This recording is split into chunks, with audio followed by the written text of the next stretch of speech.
I'm here talking to Tracie Arlington. Your company is... Play Safe Defense. Now, you know how to play it safe and take care of yourself because you're a black belt in Taekwondo, correct? Correct. What caused you to stay with it to the point of being a black belt? I definitely just wanted to complete the journey, but there's always that tug on my heart. I call it a God thing, where I was just destined to teach self-defense to non-martial art people because there's such a need for it. Right. So many parents want their children to know how to self-protect, but they don't have time for the martial arts. So that's kind of how it started.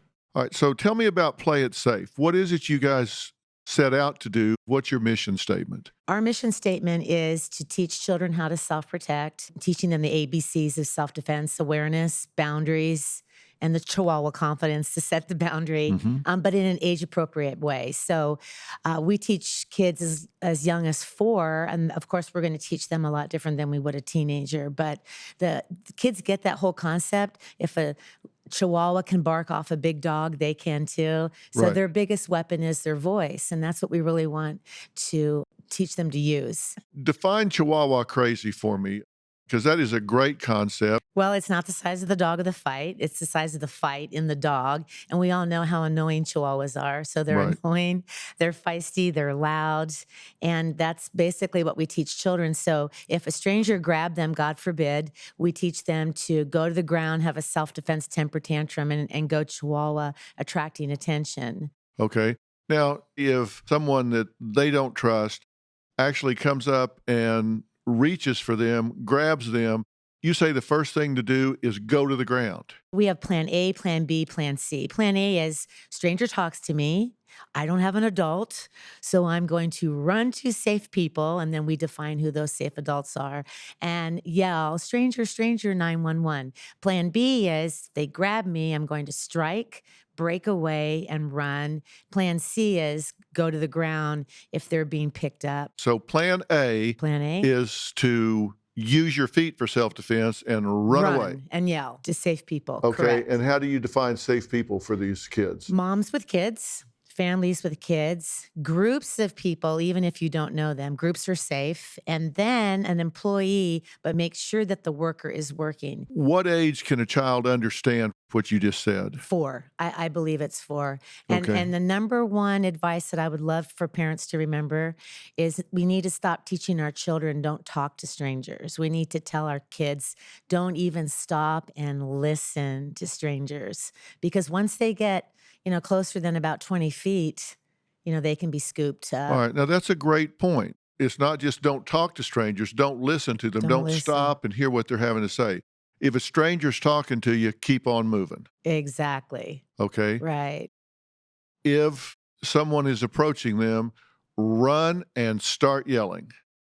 Right. And what do they yell? Right. Stranger, stranger, 911, help 911. You're not my dad. You're not my mom. But what we really want them to remember is not to screech or scream, because people think that, they're playing. And permission protects. That's huge too. Permission that, strangers aren't going to talk to kids, good strangers, without permission. Children need to get permission before they even engage with an adult. Right. This is what impressed me about you. The reason out of all of the self-defense experts in the country, I invited you onto the show in 2009 and back here now, is that you recommend role-playing with your children. Basically, it's to create the what if scenario. So, picking your child up from behind and putting your hand over their mouth and having them wiggle and kick out of it is writing the script for their brain so that they have a place to go and they don't freeze. Right. We have to, as parents, we have to write that script. It's pulling them and saying, what are you going to do? And practicing kicking and striking or going to the ground and having a temper tantrum, because if they don't do it, if it really happened, their mind won't have a place to go. Well, that's what I want people to hear so strongly, because if you're asking a child to do this for the first time ever in a real situation, they're going to freeze. Practice makes perfect. You've got to rehearse, rehearse, rehearse. They don't know what is modulated and what's not. When you say go Chihuahua crazy, you mean go Chihuahua crazy. Kick as many times as you can, as fast as you can. Yell as many times as necessary, whatever. Make it where this person says, whoa, screw the cheese. I want out of the trap. Exactly. Get me out of here. Going nuts. Make yourself undesirable. Yeah, because I've counseled rape victims to do exactly that. Anything they can do to make themselves undesirable any way that they can, where it's like, this is not worth the trouble. Exactly. Words and run. Okay, that's A. B? Okay. B is somebody grabs you. If you can, strike. And then break out of the wrist grab and run to save people. Well, if you're teaching a 4-year-old, 4, 5, 6-year-old, maybe if the person bends down and says, shh, come with me, they could strike to the eyes. But really, for the littles, the most they're probably going to be able to do is maybe kick somebody in the shin and run. But the bigger kids, we teach eye gouge, breaking glasses, nose, a groin kick. I think with striking and breaking, that's something that really does need to be practiced. So I love Plan C, going to the ground so they can't move you to crime scene number 2, because you and I know what happens at crime scene number 2, and it's not good. Let's talk about that for a second. But first, let's talk about going to the ground. Mm-hmm. The reason you have them go to the ground on their back, kicking and screaming, is why? Because they're attracting attention. So it's really difficult to pick up a child when they're kicking and screaming. And if they're screaming, "You're not my dad," or "stranger," hopefully that's going to attract attention. Right. And it's hard to put a kid in a car. They could be holding onto their bike. They could be holding onto another child. But it's really important to be kicking. Yeah, because it's like trying to pick up a buzzsaw, right? Oh my gosh. I mean, if the child is kicking and screaming, stranger, 911, and they're kicking and kicking and kicking, and somebody's having to bend down to try to pick them up, there's no way they're not going to get kicked in the face, get kicked in the stomach, get kicked in the groin. So it's just hard to get them wrapped up. Right. Now, one of the things I want to say here is, and this goes along with the role playing with parents, I realize there's some risk here that kids can exploit this, but you have to give your children permission to be wrong.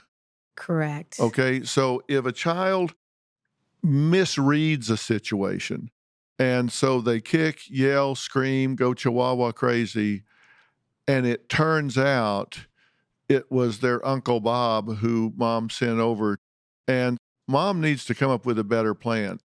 You've got to give your child permission to be wrong. Right. We always say it's your safety first, then his feelings. Mm-hmm. And they do. They ask me, what if it's just someone that's talking to me and they made a mistake? And I said, well, permission protects. Did they get permission to talk to you? No. Well, then why should you assume that they're making a mistake? Here's another safety tip I really hope parents get, is that if a stranger were to talk to their child without permission, obviously something's wrong. But a child is going to feel naturally, we call it the creep alarm, Mm-hmm. but we call it creep alarm. And so if they're feeling that, we need to teach them to listen to that feeling. And it doesn't matter if it's a teacher or a clergy or someone like that. Yeah. They need to know that feeling is a protective feeling. Yeah, I call it the creep meter. And if that creep meter's pegging, you need to pay attention to it. So Right. in terms of role playing, and I did this with my boys too. I've got 2 boys, Jordan and Jay. When I role played with them, dads, moms, get a cup, get a helmet, do whatever you have to do, but you need to take that child out there and let them go nuts. I mean, let them hit you, kick you, Mhm. squirm, fight, scratch, wiggle, drop, Yep. run, everything to And get they away. love it. They They do. love They it, right. think it's a great game. Right. But if they've done that 100 times, in that moment where somebody grabs their arm and pulls them forward, in that split second, reflex will kick in and can save their lives. Right. And it's only going to come from role play and repetitive behavior. You said if you're walking along the street and a car pulls up beside you and starts to talk to you, you made a point of immediately reverse direction and walk the other way. Right. Because you can turn around faster than that car can turn around. Right. We actually teach them not even to walk with traffic. We're always saying walk against traffic. Keep a car or a stranger more than 5 arm lengths away. Don't stop and listen. Because last year in San Diego, we had 18 attempted abductions that I am aware of. Wow. No one was taken, and these were all kids under the age of 20, and they all had the same common denominator. They were walking alone, walking with traffic. One of the things I want to show here, so I'll go to the Dr. Phil clip, which is right here. Now tell us what we're looking at here. Always been taught in the martial arts to fight on here, our feet, I'm but it's going to not be true with women and pulling children, especially Kaylin, children that don't and practice the martial arts. she can't Their reach best me, defense, my their face, biggest weapon and if is she their kicks me, I voice, could grab her strongest leg. weapon, So their legs. before I She's can gonna go to the scoop her ground, up, have a temper she's going to tantrum, go down. and what we All right, call let's watch. chihuahua crazy. Is that a chihuahua or what, right? Okay, so ready? All right, let's so here we see go. it. You ready? So, hey, come with me. Come here. Be quiet. Be quiet. I'm going to hurt you. Be quiet. Quiet. Oh. Good job. Good job. Okay.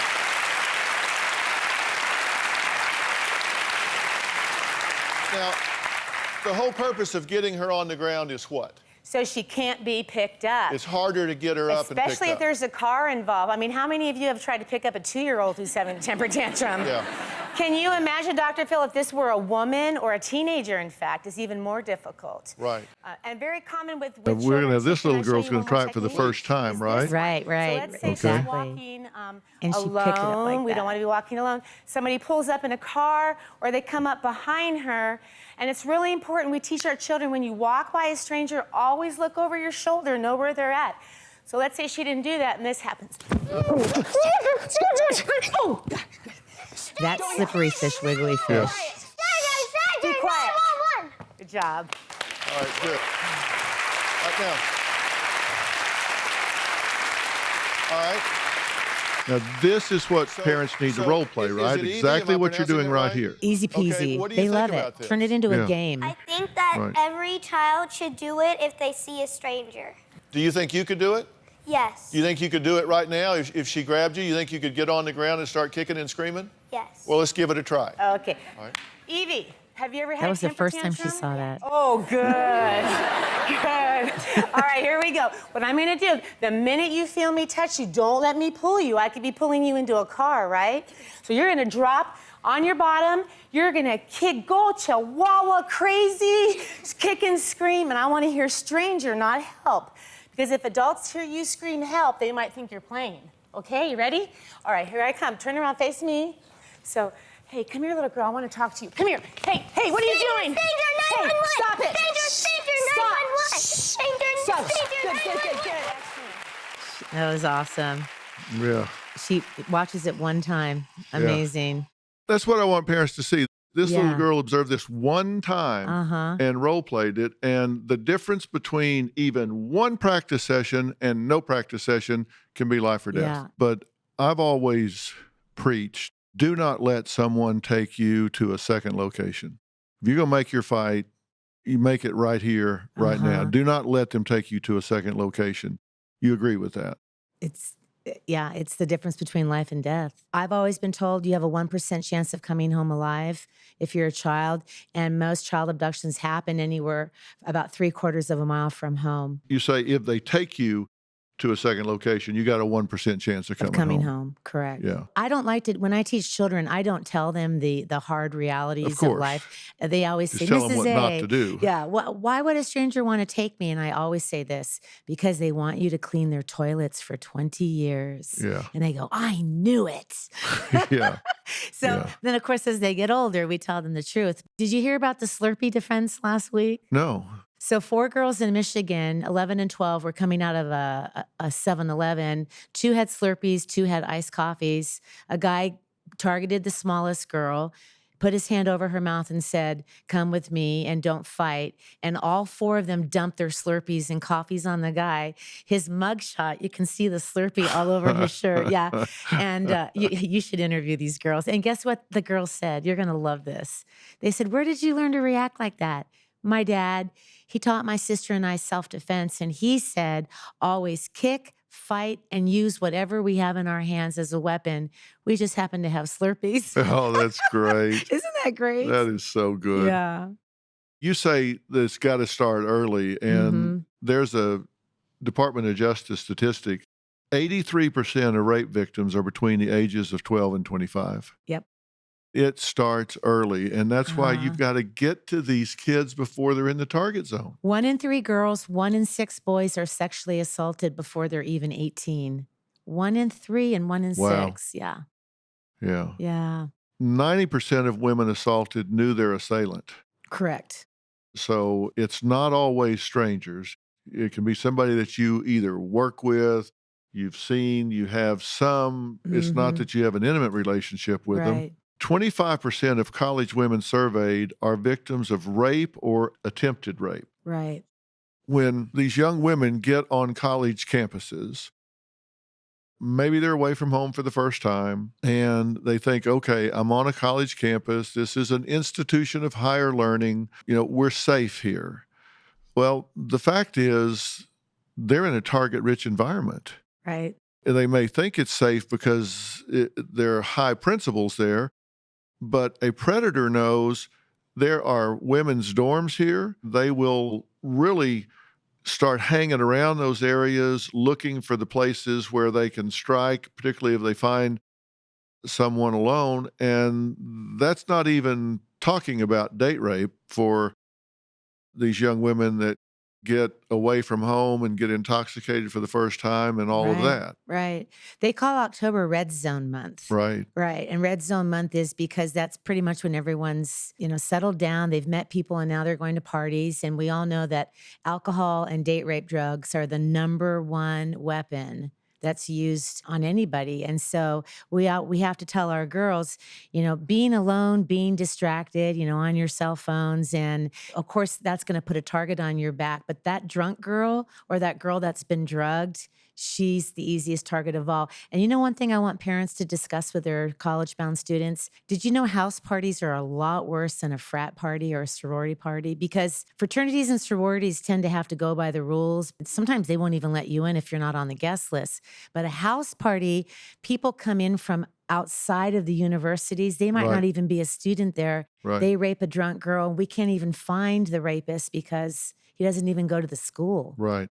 And 90% of all campus rapes involve alcohol. 90%. So, they're getting drunk Yeah. and they're not watching each other. Yeah. We're telling the girls to take their own water containers with them to parties. I like the flip tops so that you can't put powder or a pill or liquid in there. Get rid of the solo cups. We're having to tell girls this. Can you believe that? Well, and guys too. I have a guy that works with me that was drugged. He thinks that drink was intended for somebody else, but he was robbed because he passed out. Oh, wow. Yeah. Drugged. Yeah. Yeah. And you know what I really want these girls to understand too is that, according to that college, they did a college survey on this. 68% of girls don't report it because they think it was their fault, but they don't understand that we have a law called the yes means yes law. It's a consent law, and it's rape if she hasn't said yes. And even if she does say yes, if she's under the influence of alcohol or drugs, automatic non-consensual sex. Girls don't understand that. If they knew that, that would be an ace in their pocket. I'm glad you brought that up. And I want everyone that's listening to this to understand, if you are over a 0.08, you do not have capacity to give consent. Thank you. If you can't drive a motor vehicle because you are impaired, then you do not have capacity to give consent. You don't have capacity to enter a contract, and you certainly don't have capacity to give consent for someone to use your body as a playground. I love that. So if you don't have the capacity to give consent, then you cannot have consensual sex. They need to understand that. It's not your fault. You don't have to be feeling guilty about it. So if you've been drinking, that doesn't mean, okay, you're a slut. You went out and got drunk, so you need to feel guilty. That's Right. not the case. Right. And that's the message we're really trying to get through to these girls is they have to go to their Title IX coordinators and they need to report it. Did you know that in that college survey, it was anonymous, by the way, of 36 campuses, the average time that in 4 years that a guy had sexually assaulted a girl was 33 times. And that could be anywhere from inappropriate touch to rape. And they said in the survey, they targeted the drunk girl. Yeah. Of course they did. Yeah.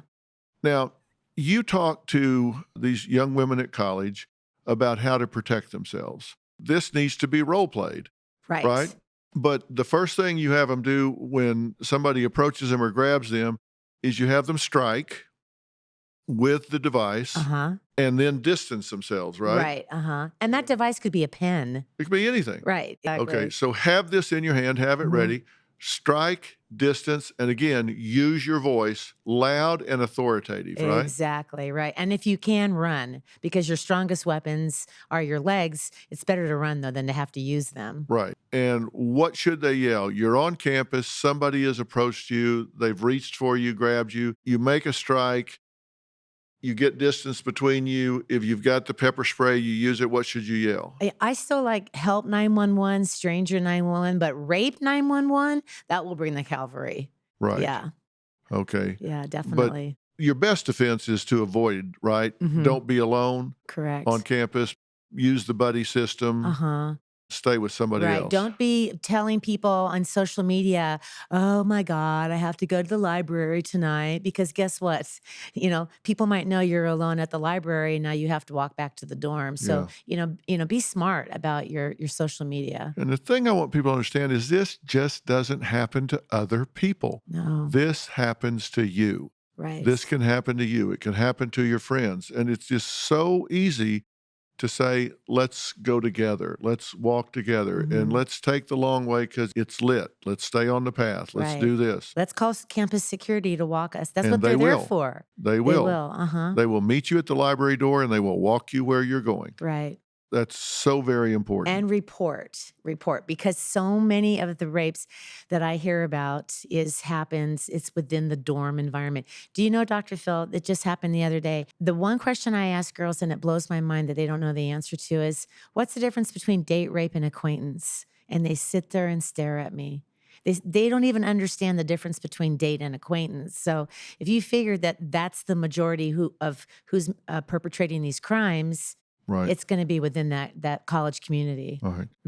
So number one is awareness. We want young women to understand that the first 3 months that they're at school is the danger zone. Right. They need to recognize that they need to be aware they're putting themselves in harm's way. Right. Number two, have a plan, right? I mean, carry something in their hand that they can use to fend off an attacker. Obviously, the buddy system they should have.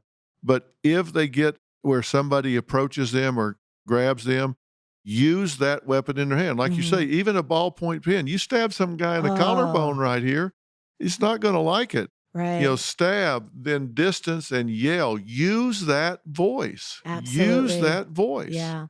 And another thing I'd like to add too is because it is most of the time date and acquaintance, I just want to just scream to the world, girls, set the boundaries up front. Do you know how many stories we hear about?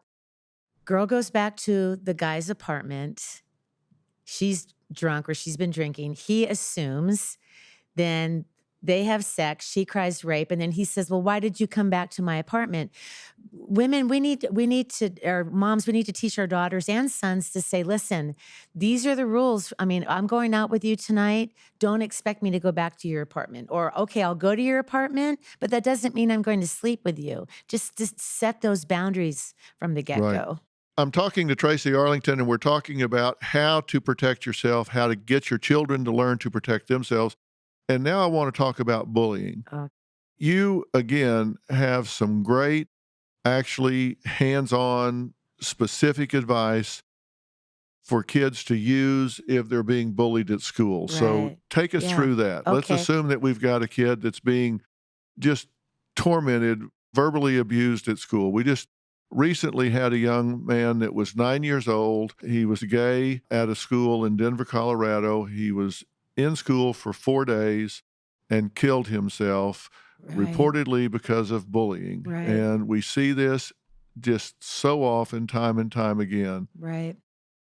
I just know if you had worked with this young man before he started school and he had some techniques and skills and abilities, he would be alive today. Right. What do you tell kids that are being bullied? Well, it's two-sided. So with the little ones, we find that it's not as much bullying as it is more friendship drama. But then when we get into middle school and high school, that's probably where we see more of the bullying that killed this young man. I have to tell you, the Girl Scouts call me the girl whisperer because girl drama is my specialty.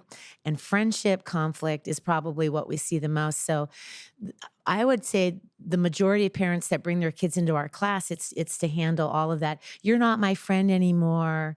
You can't play with us because you're not good. I'm better at that than you are. So what we do is we teach them verbal karate. So you punch me with a mean comment. So yeah, go ahead and tell me I'm ugly, and I'm going to show you the wrong way. All right, you're just an ugly loser. Yeah, whatever. Like, I really care what you think just because you're Dr. Phil. See? Well, that really hurts. Yeah. So that's the wrong way to handle it, right? Because didn't I just lose my power to you? Yeah, of course. Yeah, exactly. Sassiness attracts more sassiness. I have this huge poster of a sassy Sasquatch that we tell the kids, you don't want to say, so, I don't care, who cares, or whatever. So now we're going to replace those with more powerful responses. So Because when you do what you're talking about, then they've poked and you've reacted, you've and that's what they responded. want. They've got the desired reaction. and they have your power. Yeah, they've gotten Right. under your skin, so they've Uh-huh. got control. Right. Okay, so, Now, so tell me I'm All right. ugly again. all right, you're just an ugly loser. Oh, that's good to know. Hey, how was your summer? Fine. I mean, it takes the air out of it. It takes the air out of the balloon, right? Yeah. So responses like, we have an acronym called WINNER. W, walk away. I, ignore the comment and don't look back. N, no sassiness. Say, okay, sure, or good to know, or indeed, noted. The next N, say something nice, change the subject. E is exit, so don't engage, don't fight. And then the R is report. And that's our acronym. And so we actually role play the kids in the class. They go back and forth. So they'll say, you're a baby. And then their partner has to say, hey, good to know. And they practice back and forth, back and forth. And then what we also do, though, and which I'm very proud of, is that we teach them to resolve conflict with the yo-yo friend, because that's the number one complaint I hear from the kids. One day she's nice to me, the next day she's not. Then she's nice, then she's not. And so we actually talk about the difference between a yo-yo friend and a true friend and how to resolve that conflict with that friend, because that's what I hear the most in elementary school. Then you turn the road and you get to middle school and high school, and that's where we see, more of the, bullying at its extreme. Okay. Yeah. So obviously, I think in middle school and high school, it's getting kids to recognize, and we do this with elementary school kids as well, but getting kids to realize what bullying is and what versus mean behaviors. So I'll ask them, if I say to you, Dr. Phil, oh my gosh, what are you eating? That's disgusting. Go over there and eat that. Am I being rude and mean, or am I being a bully? And kids will say, I'm being a bully. And I say, no.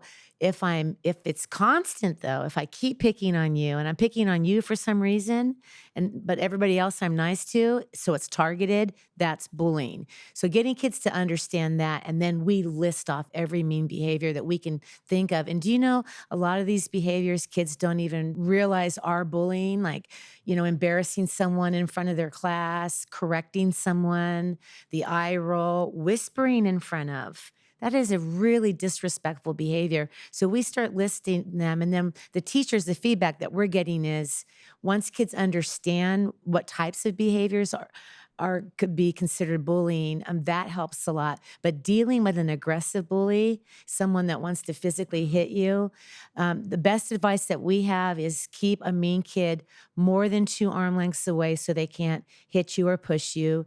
Use your voice to attract attention. Make sure your hands are up so people can see that. No pointing or this, because that's, fight. This is a girl fight.